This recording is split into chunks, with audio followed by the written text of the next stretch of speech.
Welcome to the FocusCast. Today we're talking about alcohol and focus. A little hooch. Little hooch. Little hit in the bottle. Yes, we're actually going to talk about today our relationship with alcohol and how it's kind of evolving a little bit. Yeah. Because I remember back in the day, going to work hungover. Yeah. Oof. That was pretty rough, bro. Yeah. Might be one of the worst things ever. Yeah. And alcohol for me is pretty interesting because I drank a ton and then I didn't drink for 10 years and then I drank again. And now I'm kind of like, I don't know. So, Yeah, at some point, I kind of woke up and I thought to myself, why is it taking me so long to actually think about just how bad it is? We all know it's not good. yeah, it's not good. But do you ever ask yourself, how bad is it really? Yeah. And I'd say for me, I'm on like a quest to get a clear mind. And Quest to be the best. Yeah, like clarity of mind. And there's some research that we're going to share today that talks about how alcohol Ain't helping. with the clarity. I think that's a good way to dig in, bro. Let's dig.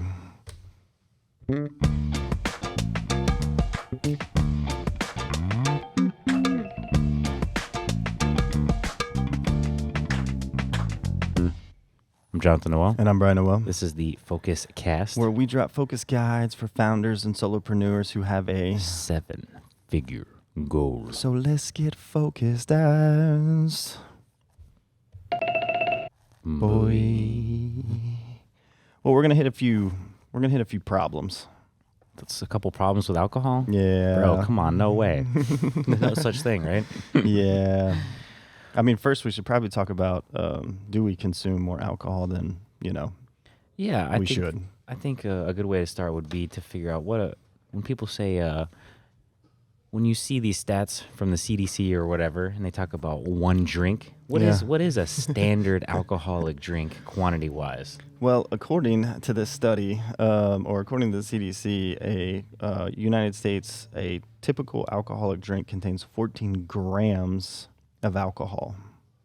0.6 ounces of pure alcohol. Yeah. So if we look at Alcohol, or beverage-wise, this could be 12 ounces of beer, roughly. 8 to 9 ounces of malt liquor, 5 ounces of wine. or 1.5 ounces, or a shot. When was the last time you made a cocktail with a 1.5 ounce shot, bro? Never. Never. I don't think I've ever done that.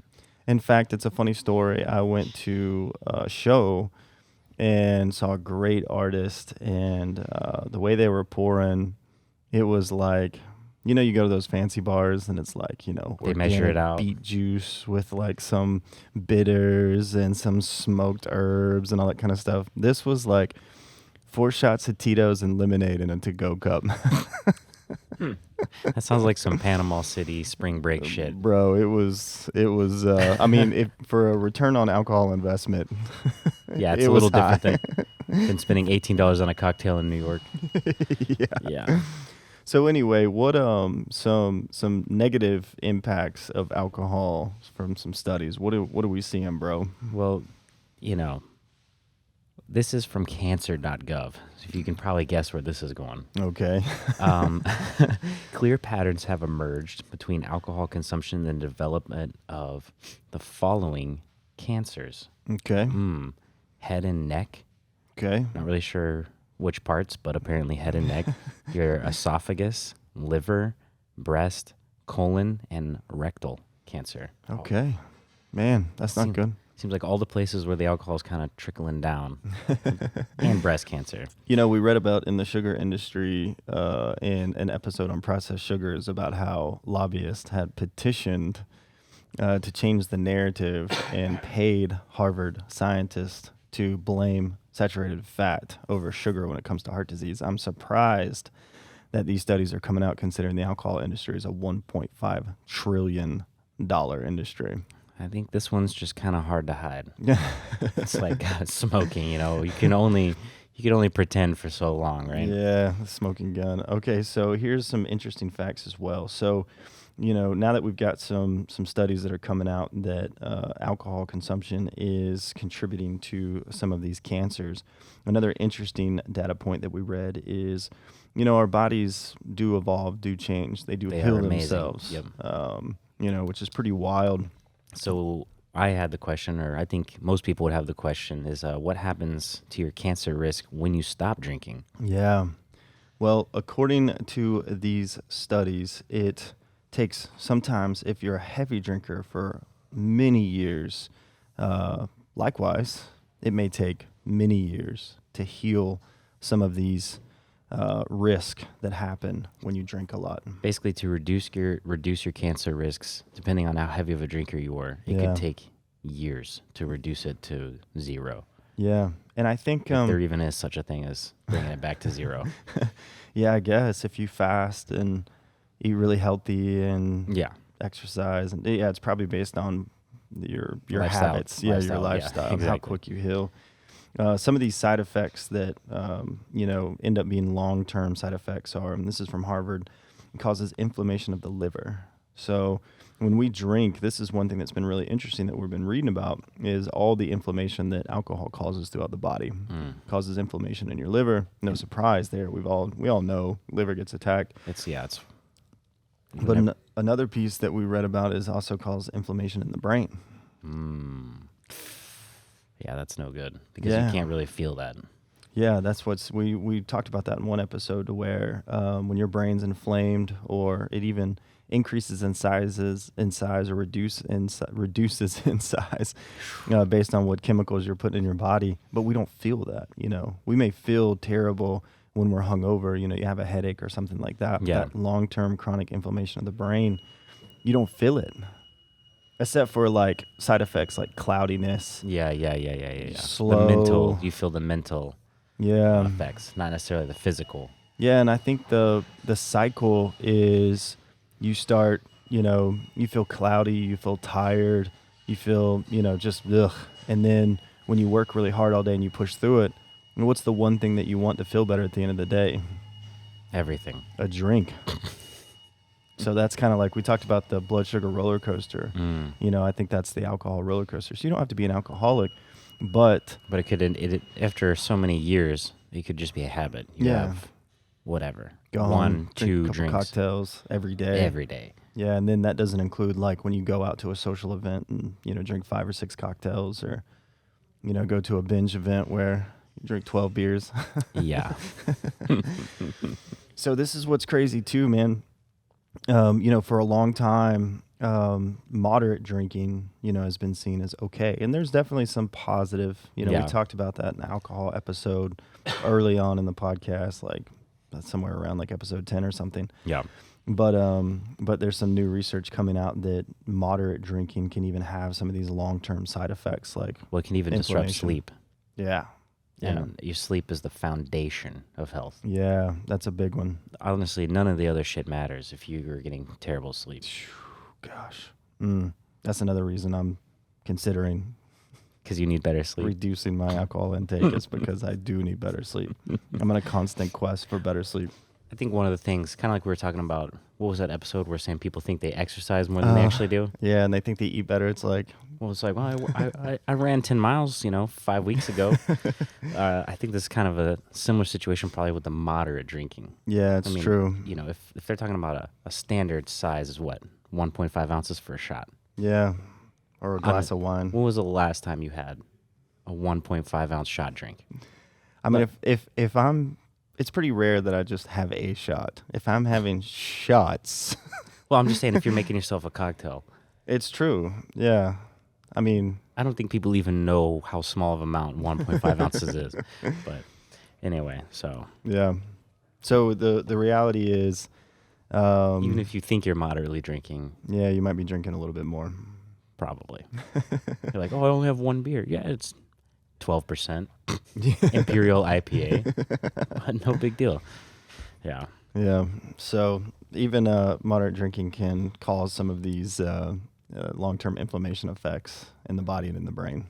And I mean, we talk about this, right? Like, I read a stat the other day that 1 in 4 people are going to get cancer. And cancer is typically it's not one thing, right? It's a combination of a lot of things. And Yeah, combination is a result Yeah. of lifestyle choices. Yeah, It doesn't just stress. happen out of nowhere. loneliness, lack of sleep, poor diet. Yeah. It's a mixture of all those things, and there's still a lot to learn about cancer and all that kind of stuff. But what we see here is that alcohol is not helping, No.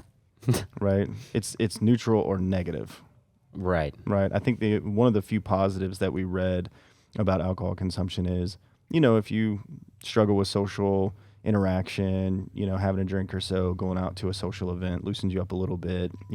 You talk to more people, you Yeah. open up. There's some connection that happens when you're with your friends. And again, we read in an episode that loneliness is one of the main killers that we don't talk about a lot in our culture. Yeah, definitely. So if you're going out with friends and you're having a drink and things like that, and you're fulfilled from a relationship standpoint, that's a big deal. I think right? that's the main takeaway right now. Yeah. If you're in Italy or France Yeah. with your family in the countryside, drinking wine from like the local, Yes. vineyard, Yes. that's different than getting home after work. You're stressed out Yeah. and doing a half a bottle of wine every night. Yeah. It's just a different drinking. It's completely It's a different. completely different intention. Yeah, I mean, it's a good point, right? And if we look at cultures and lifestyle, like, there's a big difference here too of like eating fried chicken versus like, a small farm in another country where it's like a locally sourced chicken with no Yeah. hormones, no Especially crap. if it's fried in like bullshit industrial seed oils. Yeah. So it's like you're stacking the unhealthy things, the inflammation on top of inflammation. yeah, it's a good point. Like if we're drinking wine and it's cheap wine made from a vineyard that's just Sprayed with pesticides. covered in pesticides. So it's inflammation from the alcohol itself, but it's also inflammation from just the poor ingredients. And I think, what is the life expectancy? I wonder. I didn't put the stat in here, but for those kind of not Italian, but European countries where they're like socially drinking like that. It's a really Friends good and stat family. to look up. Because really, at the end of the day, that long-term study we keep mentioning, your social connections are really what keep you alive. Yeah. Well, and there's a lot of pesticides and things that are actually illegal to use in many countries that we still use in the United States. Most definitely. So if we think about the beer we consume, the wine we consume, the alcohol we consume, and they don't have to put those ingredients on there. That's one smart thing. I mean, smart. One bullshit thing. Yeah, one thing that the alcohol industry doesn't have to do. They don't really have to talk about what they're using to make the ingredients. For sure. And how many alcohols or beers or wines are labeled as like organic in a way, like there's not going to be pesticides on the malts, on the grapes, It's on true. the hops. Yeah, if you go to the grocery store, like now You don't even know 30% of the grocery store, you've got organic. You can read the labels. You can know what you're consuming. Beer doesn't even have it. Beer does. I mean, they can do whatever they want. I mean, a good beer should just be water, malt, whatever kind of malts, Yeah. and then hops. I was I don't care about mentioning names here, but like when I was in middle school or high school, we would drink PBR because we were punk rockers and punk rockers drink PBR. No, But like, if I drank 3 PBRs now, I would have a terrible headache. No doubt. You feel like shit. Terrible, like total. And I can drink a good quality beer. I can drink plenty of beer, and I'm fine. But man, I don't. Some of that cheap beer stuff, dude, it just makes me feel like trash. You gotta think it Makes you feel cheap. cheap beer makes me feel cheap. So yeah, bro, like how's the relationship with alcohol changing for us? We've been talking about this for the past couple of weeks. It's been pretty interesting. Yeah. For me, it's just like, what is the point? Yeah. Now it's really looking at the intentions, what's going on around. Like, I basically I'm never having a drink by myself at home anymore. Yeah. Not that I used to do that a lot, but I mean, I have done it before. But yeah, but know, that song, I Drink Alone? I drink alone. Anyway, it's an old rock and roll song, I think from like the 80s or something. But see, that's I would go home and kids, wife goes to bed early. I'll sit and have a couple beers, watch a movie, whatever. So that's a typical habit for me. That's an easy one for me to cut. Well, I won't say easy, but that's like the first round to kill. yeah, I think so. Yeah. What else, bro? Why are you thinking that way? It's just not worth it. Why? It just lowers your vibration. Yeah. What does that mean? I'm not really sure what that means yet. I know some hippie shit for our listeners, but Yeah. it's you just don't feel that same vitality. It is a Yeah. depressant, you know. Yeah. And you feel lower. Yeah. You know, it's almost like it just sucks the life force out of you. Mm. And that sounds kind of dramatic, but the better you feel, the more you feel it pulling you down. It's Yeah. plain and simple like that. Yeah. You know, the higher you go up, the more you feel it coming down. Mm. So before, when you're drinking all the time, you just don't notice that kind of shit Yeah. because it's just you're already down. Yeah. You know, it's not lowering that baseline too much. When your baseline's higher, of just your feeling and existence and vitality and overall life that you have, you can really fucking feel it. That's pretty interesting because, we talk about like, all these things cause inflammation. And I think Americans, if we did a true study on how many Americans have an inflamed body, Yeah. it would be a lot. like majority, like overwhelming Because of majority. processed foods, Yeah. alcohol, sugar, all this shit. Sodas, just everything we consume. There's so much that we consume that causes inflammation. And it's like, if our bodies are in a constant state of inflammation to where we don't even know what it feels like to feel good. So the only thing that feels good is a drug. That numbs you, alcohol. Yeah. Yeah. That's a great point. I think really what it comes down to is I can feel the inflammation more. Which Less, you're very healthy. I'm trying. You are very particular about what you eat and consume and all that kind of stuff. So when you say I can feel it bring me down, I think you're different than most people because most people all they can feel is like the drug. I've had stages in my life where I'm drinking. When I lived in Chicago, Yeah. during winter, we were drinking every day. When I lived in Wisconsin, we were drinking every day. Yeah. I was getting drunk constantly. Yeah. Not wasted, but a buzz, whatever you want to call it. Yeah. But this is what we do. Healthy buzz. In the Midwest. Yeah. And an acceptable amount of drinking is like borderline alcoholism in other parts of the country. Yeah. So in Wisconsin, it's just different. Yeah. Everyone goes to the bar after work. Not everyone, but Most a people. lot of people. And there's a bar on every corner. Yeah, it's Literally. Since this subject's kind of come up in my mind of like, do I want to quit drinking or at least reduce drinking dramatically? Yeah. It's so interesting. We were in Savannah speaking at a conference last weekend, and we met this guy who's a mindfulness coach. Super cool guy. And he said I've been sober curious for 4 years now. That's a cool term. Yeah, that's what I thought too. And he said him and his wife, they drank most of their life, and they just said, they were curious. What's it like to be sober? Yeah. And he said he never went back. And he said it took about 4 to 6 months afterwards. And the clarity came. And this guy's a mindfulness coach. So he's extremely tuned in to clarity and focus and mindfulness. So, yeah. And then I was at church the other day and I was talking to this guy and we were talking about different things and all that stuff. And he's like, yeah, I remember, I quit drinking mainly because I had kids and we were driving around all the time and I just didn't really need it. And, and I was talking about this study and about how, drinking causes cloudiness and inflammation in the brain, and all that kind of stuff. And he's like, I never put this together, but when I quit drinking, the revenue of my company tripled within the same year. Boom. Now it's a business podcast. Well, yeah, it's like, but let's be real.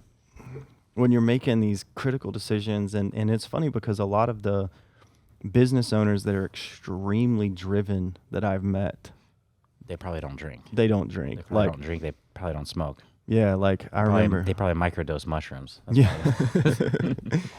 So it's interesting, all these things are coming at me around this thing of not drinking. And then for me, I'm on this quest to find clarity.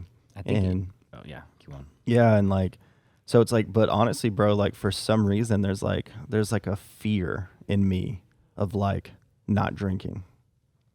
I think it's something that if it's like a habit, it's like anything. Yeah, 100%. you know, it takes a lot of years for some people to sit down and think, so why am I actually doing this? Yeah. You know, why? What is it for? Yeah. What purpose is it serving? Yeah. Well, I think it's funny. It's like moderate drinking or even moderate/excessive drinking is such a cultural norm. Yeah. Um, It doesn't feel like you're doing anything, yeah. you know, out of the status quo. Yeah. And so like the thought of not drinking, it's like, well, if not drinking is for some reason scary for me, like obviously there's some addiction there. You just gotta work towards feeling so fucking good that you don't care about drinking. Yeah. And that's not a thing that happens overnight. Yeah, that's true. That's just a journey type thing. Yeah. Because that's really the whole point of all of this shit, Yeah. is reaching the point to where you're not worried about whether you want to drink or not. You feel so good that you actually just don't give a fuck about drinking. And then and you can reach that point. Yeah. It's not unattainable. Yeah. It's pretty interesting. I mean, all the feel good hormones or chemicals, they're all there. Yeah. You know, it's just treating the body like a system, tapping into the processes to where you can access it and you're operating in a way Yeah. where you just feel amazing. Well, it's like a good example of that is every other day I do my routine where, because I get up with the kids every other day, my wife and I swap, and my kids get up at 5:30, get them on the bus, all that stuff, and then by the time all that's done, it's time to go. But on the days that I don't get up with them, I ride, take a cold shower, and when I drink my mushroom coffee, that feeling, my brain feels like it's on fire, like in a good way. Yeah. Like, Not like it's yeah, it's not like when I'm Not like waking it's- up after drinking all night and that's a different fire. yeah, like it's like I just feel so tuned in and so like focused, and that is an addictive feeling. So No- it's no like doubt. it's so whenever what by the end of the day, we talked about this a little bit. When you're tired, that's when it's so easy for these bad habits to come Yep. back. Yep. All this shit that you don't need to be doing because you worked all day, you used your brain power, you felt great in the morning, you felt like you could conquer anything. It's like 6, 7, 8. Yep. You know, you're kind of worn down, Yeah. and that's when it's so easy to give in because you don't have like that same willpower you did in the morning where you felt amazing. Yeah. So it's just habits in a way. Like you have to do one little thing Yeah. in the afternoon that curbs all that shit. It's a good because that's a even piece if it's that I don't 20, have. even if it's 20 burpees or something. Yeah. Just getting the heart rate up to like, all right, instead of eating chips, now my heart rate's up. So now it's like I'm not hungry Yeah. or whatever it is. For some people, might be drinking hot tea. Yeah, when we go for a ride in the afternoon, so we're done around 4 or 5, we just went and killed ourselves. Like, I don't crave, like, I mean, I crave food because I'm hungry, but, like, I don't crave those bad habits to where if I just work all day and grind till 5, and then, when I go home, I'm one of those dads that I try to be 100% present when I walk in the door to my family. Yeah. So I'm 100% present for the family, try to be the best of my ability, get everything done, get the kids to bed and all that kind of stuff. And then when I sit on the couch and everyone's asleep, sometimes I'll work. Then it's like your time. Yeah, then it's my time. And that's typically where I go to a beer and potato chips. So like I need to swap that out with some meditation, some study, or like go for a walk. So I know exactly what you're talking about. Yeah. And it's instead of, I think for a lot of people who are trying not to do shit, it's really fucking hard to not do things. Right. It's more about trying and add a couple things into your day that make it easier. Yeah, those things aren't as enticing. Yeah. It's like if you're tired as fuck, yeah. you go home, you got 2 options. Yep. You can take a nap, you wake up, you feel groggy, you're craving fucking fats and salt and chips, okay? And sometimes you need a nap. I'm not saying don't take naps. Yeah. Or your other path is something active. Yeah. Yeah. I go on a literally like not a short run. It's not like I'm some guy in the gym for 4 hours. Yeah. I go on like a 15-minute run. 15 minutes is not a long time. Yeah. Just to get the heart rate up, and then that gives me enough energy To make it to bedtime. to make it to bedtime. And I'm saying it's like just enough.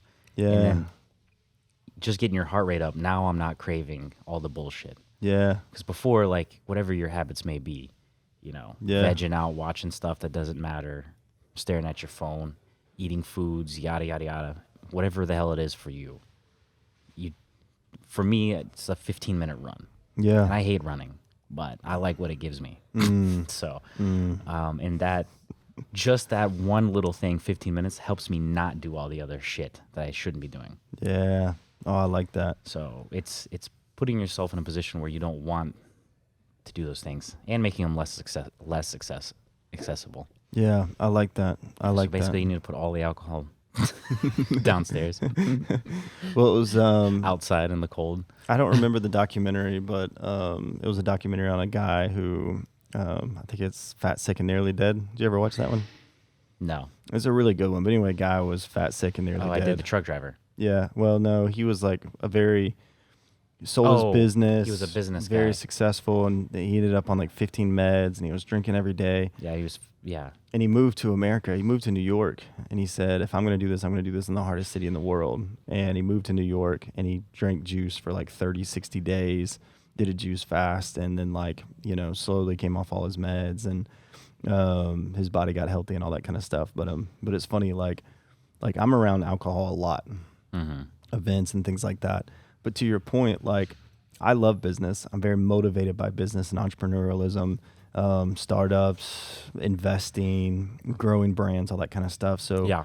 for me, the swap, if I'm at an event that's a quote drinking event, but it's a work event, then I can go into work mode. And I'm not like sitting there like, man, I really want a cocktail. Like I won't even think about it. So I can put myself in the position to go into a certain mental mode. Yeah. To where I don't crave those things. To your point, it's like if you're sitting on the couch and you're tired and all you're doing is sitting there saying, I'm not going to drink. I'm not going to drink. I'm not going to drink. It's like impossible. That's like torture. It's literally torture. That sounds horrible. Yeah. So it's like, well, no, what do you love doing? Well, I love playing music. All right. I'm going to learn 5 new songs. Yeah. And then it's like, I'm not trying not to do anything. Yeah. I'm just doing what I love. Sitting there, willing yourself out of doing something. That's the wrong strategy. Yeah. It's like you can go home. If I went home and I'm laying around, and I'm like, I feel like when you're so fucking tired. Yeah. And you're beat down from the day. That's when it's the easiest to give in. Yeah. And you do it. I think I haven't been doing this for years. I've Yeah. been doing it my whole life. Yeah. It's just now where I'm discovering how not to do it. Yeah. So. And it's funny you said, like, for me, I don't sleep good. So, and that's something that I really want to work on in my 40s is getting better sleep. And Yeah. one of the reasons I don't sleep good is because, Probably alcohol is definitely not helping. well, alcohol's not helping. I pretty much stopped drinking caffeine past like 9 a.m. Smart. So that definitely helped. Any caffeine past 9 or 10 o'clock, and I'm wired. I'm with you. But if I, my kids and I will watch music and dance. So we'll watch a couple music videos or things like that on the TV before they go to bed just to wind down. And I'll fall asleep for like 10 minutes. Well, then I can't go to sleep at night. So then I'm up till 1 or 2 o'clock in the morning. So like one thing that I can immediately change, and it's the same thing it's funny, it's the same thing with my 6-year-old. If he falls asleep during the day, it takes him an extra 2 hours to go to sleep at night. So like, yeah, for all those parents out there who like fight to make sure your kids don't go to sleep during the day, so they go to sleep at night, like you understand. Yeah. But like, it's funny. He's 6 and I'm 40, and it's the same damn thing. Like, if I can push through, go for a walk, take the kids to the park, jump on the trampoline, do something active, because I still want to be very present with them. I don't want to, go to the gym or something and not spend time with them. But if I do something physical with them, stay awake, then I'm going to sleep better. There we go. So yeah, I think for people, when they see like these, when you're looking online, you see these crazy healthy people. They're doing all the shit. It's just like, it feels like how? Yeah. Like they're superhuman. Like, oh, they must love, doing this and this and this. And it's like, in reality, bro, like, how do you love these cold showers in the morning? Yeah, no. Do you love working out? Sometimes. Sometimes I like mountain biking, but when I'm home and I'm about to do my little run jog, you know how fucking hard that is Yeah. when you're tired at the end of the day. You know, I have to like. That's tough. Yeah. You know, so these things are not easy.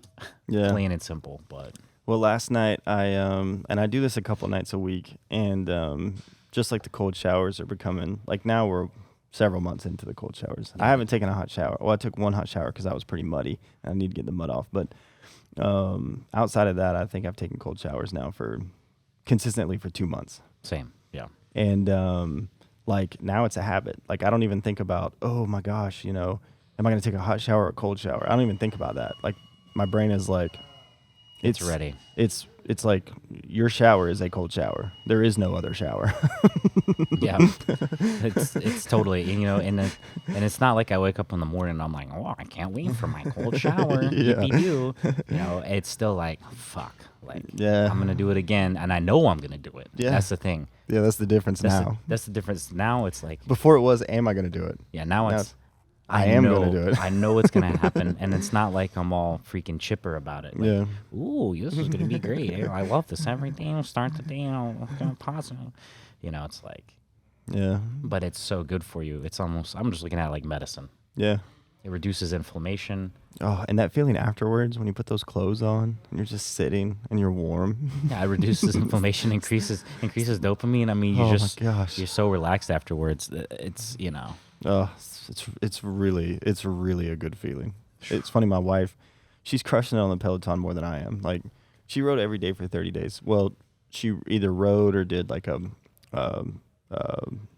workout or whatever, but she uses the Peloton app and does all those exercises. And so now she's like, "You gonna ride today?" So she's like the soft, nudge, because we don't like, we've kind of learned in our marriage that like, we're gonna support each other, but we're not gonna nag each other. Yeah, Like, that doesn't work help at all. anyone. It's like, Brian, why are you eating those chips again? It's just more like, I feel like crap. And she's like, it's probably because you eat chips every night. And it's like, yeah, you're right. So, but it's not like, Yeah. don't eat those chips. It's just, so we're in a really good place when it comes to this kind of stuff and encouraging each other, not nagging each Yeah. other.